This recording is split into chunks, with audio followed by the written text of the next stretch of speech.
All right, ladies and gentlemen, welcome back to the channel, man. Trae Young just absolutely torched the Chicago Bulls, shot 7 of 9 from downtown for 39 points. Chicago blew it, man. Chicago blew it. They got sloppy, too many turnovers. They let Atlanta get hot from downtown, right on cue with their season average. They shot 40% from downtown, making about 15 threes. But mainly due Trae Young is who brought him back in this game. I mean, obviously Atlanta's got talent. Atlanta's got a lot of talent, actually. But for some reason, this season just hasn't really gone as expected. I mean, this win will probably get them jump-started a little bit. This is definitely a great confidence boost win. You're at home. You're playing the number 2 seed in the Eastern Conference. You're kind of hovering, you're in the play-in tournament, but you're kind of hovering towards the bottom half of the play-in standings, I guess, if you will. So Atlanta's definitely trying to claw themselves back into like that 6 seed, hopefully, for them, so they don't have to compete in the play-in tournament and they're locked in, loaded for a 7-game series. Even if Atlanta does fall, or I shouldn't say falls, even if Atlanta stays in the play-in tournament, I would imagine they advance past it and they'd go into like the round of 8. And I don't know how far Atlanta's going to go this season, but they're definitely trending in the right direction as far as their roster goes. It's going to be really interesting to see what happens in the offseason with this team. Obviously, they're, just like, I guess, like every other team, they're shorthanded. But I really like their draft, like particularly Sharif Cooper. I love Sharif Cooper. I think that Atlanta's got something cooking. I think they got something cooking. Obviously, last season, making the Eastern Conference Finals. But outside of Trae Young, all their starters were in double digits. And then you got Bogdanovich with 20 off of the bench. I kind of knew the Bulls were going to lose this game when Bogdanovich took a 3 and just immediately went back down the court. Like, he literally, it was like 2K. The dude fired it and just immediately turned around. I'm thinking, in that split second, if that ball goes in, the Bulls are losing this game. And sure enough, the ball went in, and he knew it immediately. And things just really took a turn from the worst.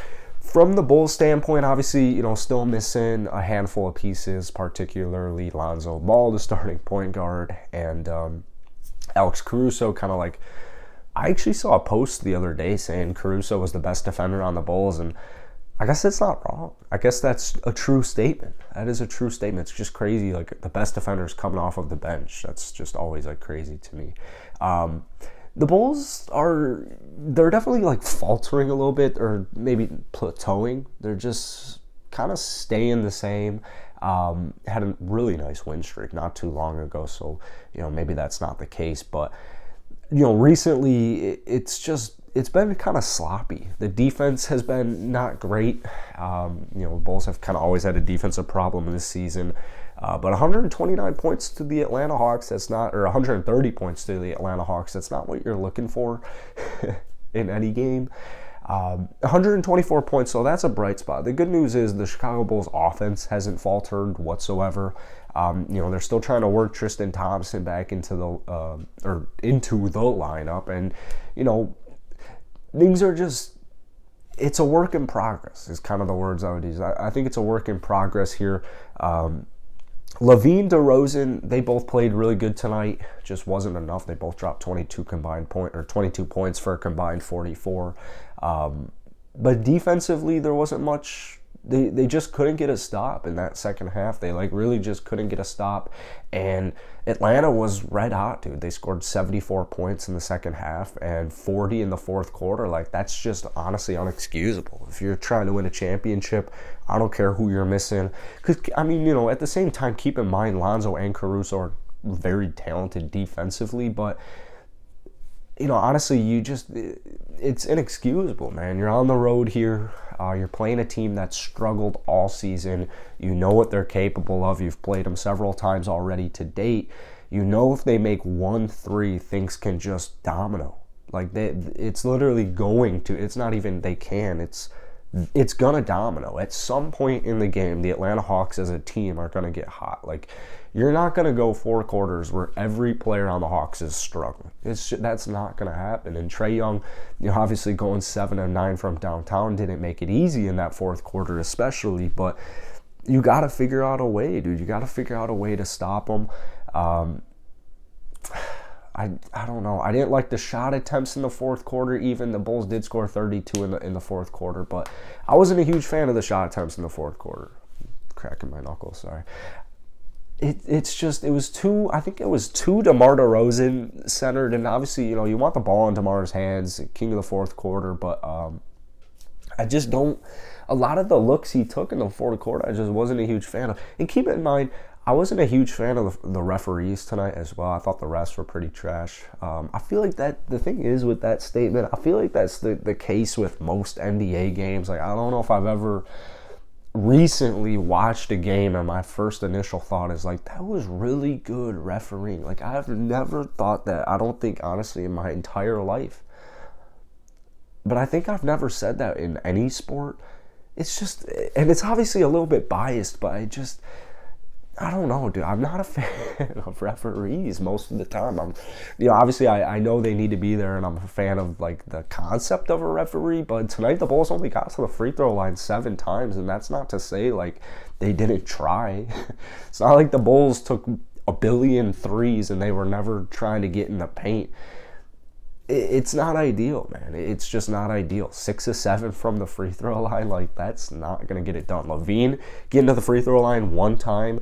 DeMar getting to the free throw line 1 time, that's almost unexcusable. Like, the Bulls last season were so unbelievably bad at getting to the line. That's one of the reasons I love DeMar DeRozan so much, is he gets to the free throw line. On nights like this, dude, you gotta figure out a way to get down there. If you're not getting calls, like, you gotta just try and figure it out.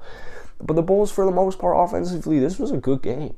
It was a good game. All the starters except Javonte were in double digits. Tristan Thompson gave you 8. Troy Brown Jr. gave you 9. TBJ, first off, 3 of 3 from downtown. Huge steal in the 4th quarter. I love TBJ. I'm glad he's getting minutes still.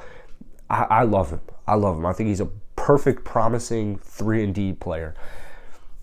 DeMar, 22, 7, and 8, man, did all he could. There was I don't like the way the game ended. I mean, Trae Young traveled. So Trae Young, actually traveled with, a couple minutes left. Didn't get called. Kick out, Bogdanovich, corner 3, which really sucked. And then literally, I'm pretty sure it was the next possession, DeMar DeRozan goes down and gets a travel call. I'm like, what? I just don't understand that one bit. I don't understand it. But it's just one game at the end of the day. The Bulls are about to be tested. The Bulls are getting tested here. A little tough schedule coming up. Seems like most teams have a tough schedule coming up. I don't know if a schedule's ever really easy. It's the NBA, but we'll see what happens. Good win for the Hawks. Tough loss for the Bulls. Hit the like button. Hit that sub button for daily NBA content. And I think it's going to be 60 here in Chicago this weekend, so I'm excited. Have a nice weekend. I'll see you guys later.